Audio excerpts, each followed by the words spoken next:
Bienvenue dans cette capsule spéciale sur les polygones, les polyèdres et les types de lignes. J'ai remarqué dernièrement que tu avais de la difficulté à reconnaître et à différencier les polygones, les polyèdres. Donc, j'ai pensé faire cette petite capsule pour toi, pour résumer ta matière. Donc, tout d'abord, les polygones, ça vient du mot poly, qui veut dire plusieurs, et gone, qui veut dire côté. Alors, un polygone, c'est une figure à plusieurs côtés. Ça a 2 dimensions, dont on peut calculer l'aire et le périmètre. Les triangles, ce sont des polygones, des figures à 3 côtés. Dans les triangles, il y en a plusieurs types. On reconnaît le triangle équilatéral avec ses 3 côtés isométriques et ses 3 angles isométriques de 60 degrés. Qu'est-ce que c'est un angle ou un côté isométrique? Bien, ça signifie que c'est des côtés de même longueur ou qui mesurent la même chose.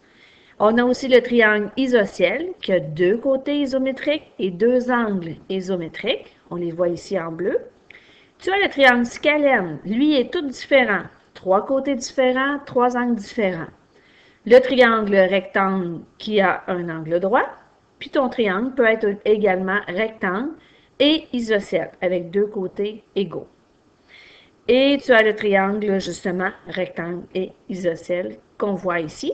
Un angle droit de 90 degrés, 2 angles égaux de 45 degrés et 2 côtés isométriques. Et là, ici, dans ce triangle-là, on voit bien que la somme des angles d'un triangle est toujours égale à 180 degrés. Passons maintenant à un autre type de polygone, les quadrilatères. Ce sont des polygones à 4 côtés. Tu en connais déjà plusieurs. Nous avons le carré avec ses 4 côtés isométriques, ses 2 paires de côtés parallèles, ses 4 angles droits. Il y a aussi le rectangle, le losange. Ce qui caractérise le losange, ce sont ses 4 côtés isométriques, donc 4 côtés égaux, 2 paires de parallèles et 2 angles isométriques, 2 angles égaux. C'est la différence avec le cerf-volant qui, lui, a 2 paires de côtés adjacents isométriques. Tu vois ici les 2 côtés égaux là, puis les 2 côtés égaux là. C'est ce qui différencie le losange du cerf-volant. Puis le carré, lui, il a 4 angles droits, alors que ton losange a 2 angles aigus et 2 angles obtus. Ensuite, on a le parallélogramme et le trapèze.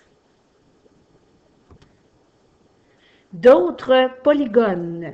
On a le pentagone qui a 5 côtés isométriques, l'hexagone qui a 6 côtés isométriques et 6 angles isométriques aussi, l'heptagone, 7 côtés isométriques, l'octogone, 8 côtés isométriques, le décagone, 10 côtés isométriques, et le dodécagone, 12 côtés isométriques, et bien sûr 12 angles isométriques, c'est-à-dire égaux.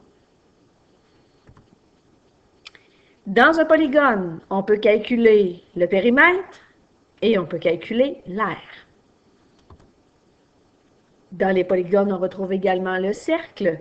Dans les parties du cercle, on a le point central, le point 0, la circonférence, le rayon, l'angle central et le diamètre qui traverse le cercle au complet en passant par le point central.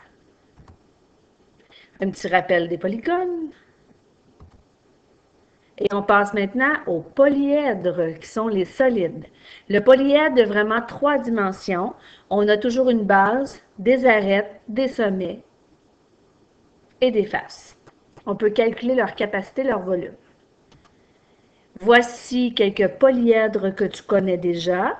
Donc, des polyèdres, des solides à 3 dimensions. Alors, on a le prisme à base triangulaire, le prisme à base rectangulaire, le prisme à base pentagonale, parce qu'on a 2 pentagones dedans, le cube, les pyramides. On calcule le volume des polyèdres de cette façon-ci. Donc, on a toujours notre formule, longueur fois largeur fois hauteur, qu'on doit appliquer toujours. Et on peut développer les polyèdres de différentes façons. Voici 2 façons proposées pour développer le cube. Voici ici le développement de différents prismes.